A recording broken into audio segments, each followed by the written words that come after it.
Hello poke fans, मैं हूँ यहाँ और आप देख रहे हैं बल्बोपीडिया बॉयज़।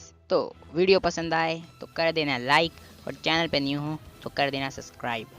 तो चलो वीडियो को स्टार्ट करते हैं।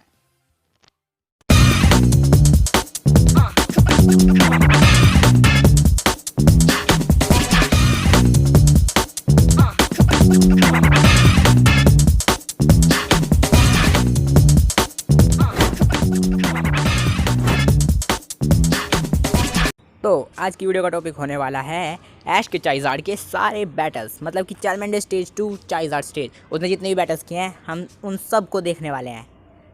तो चलो वीडियो को स्टार्ट करते हैं। इंट्रो तो लगा चुके ना, तो चलो स्टार्ट कर दो स्टोरी। तो ऐश ने चाइज़ार्ड को Charmander and the stray Pokemon episode में पकड़ा था, जिसमें कि डीमियन, जो कि चार्मेंडर का पुराना ट्रेनर था, उसने उसे छोड़ दिया था। तो और उसने कहा था कि चार्मेंडर कमज़ोर से कमज़ोर अपोनेंट के सामने भी नहीं टिकता था, इसलिए मैं इसे छोड़ रहा हूँ। तो इसके हिसाब से अगर देखा जाए तो ऐश ने इस एपिसोड में से पकड़ा, तो इसका मतलब अगर इसने कोई बैटल जीता नहीं तो हम इसे मान सकते हैं कि ऐश को ये मैक्सिमम भी लेवल 5 to 10 तक ही मिला होगा। तो चलो आगे चलते हैं। वैसे एनीमे में लेवल और फालतू की चीज़ों का कोई मैटर है नहीं, पर ऐश का जो चार्मेंडर है ये एक ब्रेव नेचर का पोकेमोन है। इसकी वजह से इसका अटैक स्टैट यानी कि सारे फिजिकल अटैक जैसे कि साइज़मिक टॉस की पावर बढ़ती है, इसलिए इसका साइज़मिक टॉस बहुत पावरफुल है। और इसके जैसे कि स्पीड अटैक्स वो डिक्रीज़ हो जाते हैं उनकी पावर। तो ऐश के चार्मेंडर का सबसे पहला मुकाबला हुआ था ऐश के प्राइमेप के साथ, जिसमें वो जीता था। तो ऐश के चार्मेंडर का दूसरा मुकाबला हुआ था वीपिन बेल के साथ, एरिका के वीपिन बेल के साथ। तो वीपिन बेल हारा नहीं था, इसकी जिम लीडर ने बस इसके रेजर लीफ जलने के बाद इसको वापस बुला लिया था, तो इसे कुछ कह नहीं सकते। ऐश के चार्मेंडर का थर्ड बैटल हुआ था चोपर के गोलम के ख़िलाफ़। तो ये चोपर उसी बाइक गैंग का है जो कि ब्रिज पे, मतलब सनी टाउन के ब्रिज पे घूमते हैं। तो ये बैटल भी चार्मेंडर जीता नहीं था, क्योंकि गोलम का शेल गर्म हो गया था और उसके बाद वो भाग गया था लुढ़कता हुआ। तो चार्मेंडर का फोर्थ बैटल हुआ था कोगा जिम लीडर के गोल बैट के खिलाफ। तो इसमें हम कह सकते हैं कि ये जीता था। तो 6th बैच, मतलब 6 बैच जीत लिया इसने, और अभी तक चार्मेंडर सिर्फ 4 मुकाबले लड़ा था। मतलब कि चार्मेंडर की स्लो ग्रोथ का ना कारण ऐश है, उसने ज़्यादा यूज़ किया नहीं है चार्मेंडर को। अगर वो ज़्यादा यूज़ करता चाइज़ार्ड ज़्यादा स्ट्रॉन्ग होता जितना कि वो अब है उससे। तो चार्मेंडर का 5th बैटल था बहुत सारे एग्जीक्यूटर्स के ख़िलाफ़ जो कि कंफ्यूज थे। तो वो कंफ्यूज थे शायद, इसलिए शायद इतने सारों को हरा पाया, वरना नहीं हरा पाता। तो चलो अगले पे चलते हैं। और वैसे इन एग्जीक्यूटर्स ने इतने सारे इसकी स्लो ग्रोथ का सारा घंटा ही ख़त्म कर दिया और ये विकसित हो गया। और देखते हैं चार्मेलियन ने क्या क्या मुकाबले किए। क्या बात है, मुझे तो पता नहीं था चार्मेलियन सिर्फ 2 एपिसोड तक ऐश के पास रहा है, सिर्फ 2 एपिसोड। तो चार्मेलियन ने एरोडैक्टिल से पंगा लेने के अलावा कुछ नहीं किया। तो और जो बाकी की कसर थी वो चाइज़ार्ड नहीं की विकसित होकर चारिज़ार्ड। तो चार्मेलियन बाय बाय, चाइज़ार्ड आ जाओ। तो चाइज़ार्ड जब विकसित हुआ तो एरोडैक्टिल के पीछे भागा। वैसे ये कोई मुकाबला नहीं था, क्योंकि आखिर में एरोडैक्टिल सो गया और फिर अंदर चला गया जिगलीपफ के गाने की वजह से, तो ये लड़ नहीं पाए। तो ये कोई मुकाबला नहीं है। तो चलो अगले पे चलें। तो चाइज़ार्ड का अगला मुकाबला हुआ 7th जिम में, ब्लेन की जिम में, जहाँ पर उसने मैगमार की ऐसी तैसी कर दी, बहुत बुरी वाली। और इसने पहली बार साइज़मिक टॉस अटैक किया, अपना सबसे पावरफुल मूव। तो इसके बाद चाइज़ार्ड मूवी में क्लोन चाइज़ार्ड से पिटा, बहुत पिटा। और इसके बाद चाइज़ार्ड ने अपने 8वें बैटल में रिची के चार्मेंडर को वापस डराकर भगा दिया पोकेबॉल में। और उसके बाद आ गया रिची का स्पार्की बार, और जिसके खिलाफ ये लड़ाई नहीं, और सो गया स्टेज के बीचों बीच। और इसी के साथ इसने ख़त्म कर दी बेचारे ऐश की कांटों की जर्नी की, ऐसी तैसी कर दी बेचारे की। और ऐश हार गया इंडिगो लीग में।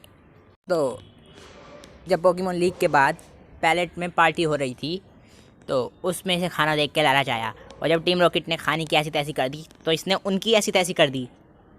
और इस एपिसोड में हमें पता चल गया कि खाने को लेके ऐश के जैसा ही है बिल्कुल चाइज़ार्ड, बिल्कुल पागल हो जाता है ये भी। मतलब काफ़ी अजीब है इन दोनों का नेचर।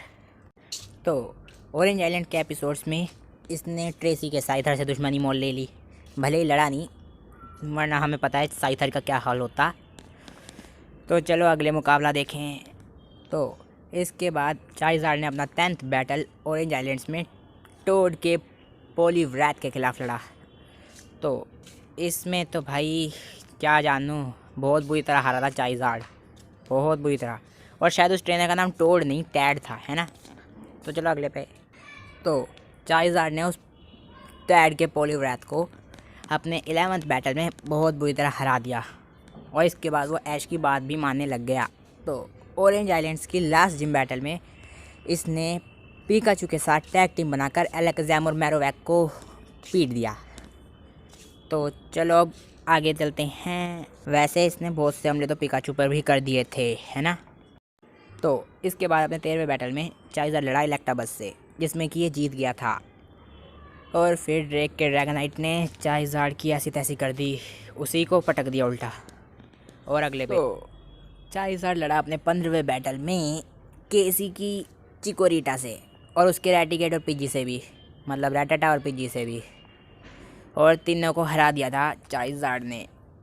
तो चलो अगले पे। तो केसी की चिकोरिटा को हराने के बाद चाइज़ार्ड लड़ा एक जंगली चिकोरिटा से, जिसे कि ऐश पकड़ने वाला था। और मैं कहना तो नहीं चाहता, पर इस मुकाबले में चाइज़ार्ड हार गया था। पर चिकोरिटा जख्मी हो गई थी भले ही, पर फेंट तो चाइज़ार्ड ही हुआ था। तो ऐश की चिकोरिटा जब ज़्यादा स्ट्रॉन्ग थी ना, बेलीफ बनने के बाद वीक हो गई है। तो अपने 17वें बैटल में चाइज़ार्ड लड़ा फाल्कनर के पिजियोट से। तो ये था वैसे चाइज़ार्ड के लिए एक अच्छा मौका, लेकिन चाइज़ार्ड इसकी स्पीड को मैच नहीं कर पाता इस मुकाबले में। ऐश की स्ट्रैटेजी की वजह से ये जीतते हैं, वरना तो चाइज़ार्ड इसमें हार सकता था, क्योंकि चाइज़ार्ड का मैंने कहा ना स्पीड डिक्रीज़ होती है, तो स्पीड इसकी सबसे बड़ी प्रॉब्लम है इसके नेचर वाइज। तो 18वें और 19वें मुकाबलों में चाइज़ार्ड 2 चेरिस्फिक वैली के चाइज़ार्ड्स के खिलाफ लड़ा था, एक शांत वाला और एक अग्रेसिव वाला, और दोनों से बहुत बुरी तरह वो पिट गया था। तो उसके बाद वो लड़ा चारला से अपने 20वें बैटल में, और ये भी हार गया, किस्मत ही ख़राब थी। तो इसके बाद स्पेल ऑफ अननोन में ये लड़ा इस इल्यूजन वाले अंटे से, जिससे कि ये हार गया था, मूवी में भी लड़ा है। तो अपने 22वें बैटल में ये लड़ा क्लेयर के ड्रैगनियर के खिलाफ, जिसमें साइज़मिक टॉस से सर फोड़ दिया ड्रैगनियर का इसने, बहुत बुरा वाला फोड़ा। और इसके बाद ये लड़े, इसका मतलब है कि इसने ड्रैगनियर के साथ टीम बनाकर इस पागल हुए हुए ड्रैगनाइट को शांत किया इसमें। ओके, लेकिन ये कोई बैटल नहीं था, इधर सिर्फ शांति कर रहे थे, लड़े नहीं इससे। तो चलो अगले मुकाबले पे चलते हैं। इसके बाद इसने मुकाबला किया सीधा जोटो लीग में। इसके बाद इसने मुकाबला किया गैरी के सिजोर से लीग में, हरा दिया उसे। फिर गैरी के गोलम से, उसे भी हरा दिया। फिर लड़ा गैरी के ब्लास्टोज से, उसे भी इसने हरा दिया। तो 3 पोकेमॉन को गैरी के इसने एक के बाद एक हरा दिया। तो अब इन पिक्स को ज़रा ध्यान से देखो, इसमें दिख रहा है कि ब्लास्टोइज ने चाइज़ार्ड के कंधे पे बाइट अटैक किया था, जिससे चाइज़ार्ड के हाथ में दर्द हो गया। देखो ज़रा ध्यान से। तो 26 बैटल में उसका मुकाबला हुआ हैरिसन के ब्लेजिकन से। तो इसमें चाइज़ार्ड हारा। तो अब मैं बताता हूँ क्यों हारा। तो चाइज़ार्ड इसमें हारा क्योंकि ब्लेजिकन ने चाइज़ार्ड के साइज़मिक टॉस को सह लिया। तो अब मैंने जो कहा था ना कि ब्लास्टोइज ने चाइज़ार्ड के कंधे पे काट लिया था, तो अब मैं बताऊं, जो ब्लेजिकन ने फ्लेम थ्रोवर किया था ना, जिससे उसने लैंडिंग को स्मूथ कर दिया था कि जब वो साइज़मिक टॉस कर रहा था चाइज़ार्ड, तो असलियत में चाइज़ार्ड का हाथ कमज़ोर था, जिस वजह से वो ब्लेजिकन पे ठीक से ग्रिप नहीं बना पाया, इसलिए वो उसे ठीक से पटक नहीं पाया, और इसी वजह से बस ब्लेजिकन दोबारा उठ गया। और कुछ लोग कहते हैं कि मैं चाइज़ार्ड को कमज़ोर दिखाता हूँ अपनी वीडियोस में, तो मैंने ये नहीं कहा। अगर चाइज़ार्ड का हाथ ठीक होता ना, तो ब्लेजिकन को उठने का मौका ही देता, क्योंकि उसका साइज़मिक टॉस फिर वो सह ही नहीं पाता, बस कमज़ोर था इसलिए सह लिया उसने। तो पूरी होएन की जर्नी के बाद कांटो के बैटल फ्रंटियर में चाइज़ार्ड फिर वापस आया और उसने पटक दिया इस लेजेंडरी पोकेमॉन आर्टिकुनो को।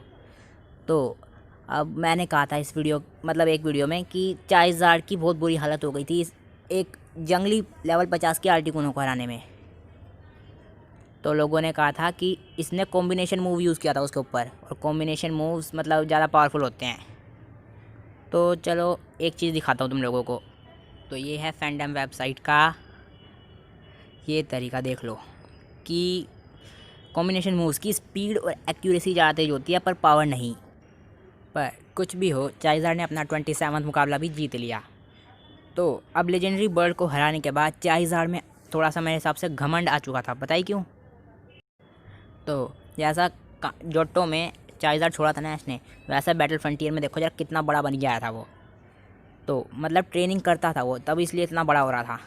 लेकिन जब आर्टिकुनो को हराने के बाद वो ब्रैंडन के खिलाफ डस्टनोर से लड़ने के लिए आया डस्ट क्लब से, तो ज़रा देखो इसे, जब ये आर्टिकुनो से लड़ा था तब ये ऐसा था, ठीक है। और जब ये लास्ट फ्रंटियर ब्रेन के लिए आया तब ये ऐसा था। तो मेरे को नहीं लगता इसने एक्सरसाइज की है इस जगह पे इतने टाइम में, और ये थोड़ा घमंडी भी लग रहा है। और हाँ, अगर आप ये वाला एपिसोड देखोगे ना जो है ये, तो आप लोगों को पता चलेगा कि इस एपिसोड में ये बाकी तीनों मतलब पिकाचू, स्क्वार्टल और बल्बासोर के सामने ज़्यादा ही अपना पावर का शो ऑफ कर रहा था, इतरा रहा था। और बस इसी शो ऑफ और थोड़े से एटीट्यूड ने इसको इसके अपोनेंट को छोटा समझवा दिया, और उसके बाद तो बस हार ही गए। बहुत बुरा दिन था इसका लिए ये तो है। तो इसके बाद चाइज़ार्ड के हम भी बहुत दिनों तक दिखा नहीं, मतलब बहुत सीरीज़ बीत गई थी तब भी दिख नहीं रहा था। पूरे शिनो बीत गई, यूनोवा भी पूरी बीत गई थी, लीग भी। पर जब डिकोलर आइलैंड्स में चाइज़ार्ड वापस आया तो पूरी तरह फिट और एटीट्यूड को तो दूर रख के आया था। और इसके बाद तो भाई इसने आते ही आयरस के ड्रैगनाइट से ले लिया पंगा, और आयरस के ड्रैगनाइट को कर दिया नंगा। बहुत बुरी तरह हराने वाला था, बस एन ने रोक दिया। तो इसके बाद मैंने कहा ना, यूनोवा में जैसे कि सीरीज़ बेकार है वैसे ही गड़बड़ हो गई। क्यों? क्योंकि जब चाइज़ार्ड वापस आया तो टीम प्लाज्मा का सब्जेक्ट पता है क्या था? EM वेव से स्ट्रॉन्ग पोकेमॉन्स को काबू में करना। तो इसी वजह से ऐश टीम प्लाज्मा के खिलाफ इसे यूज़ ही नहीं कर पाया। तो ऐश की पूरी यूनोवा टीम में ये सिर्फ मतलब खोए हुए पोकेमॉन्स को ढूंढने के ही काम आ रहा था। और अब Pokemon of different colour episode में ये क्लेयर के ड्रैगनाइट और आयरस के ड्रैगनाइट से पिट भी गया। सही में यूनोवा सीरीज़ भाई बहुत बेकार थी। चाइज़ार्ड की इन्होंने ना सिर्फ बेइज्जती मारी है।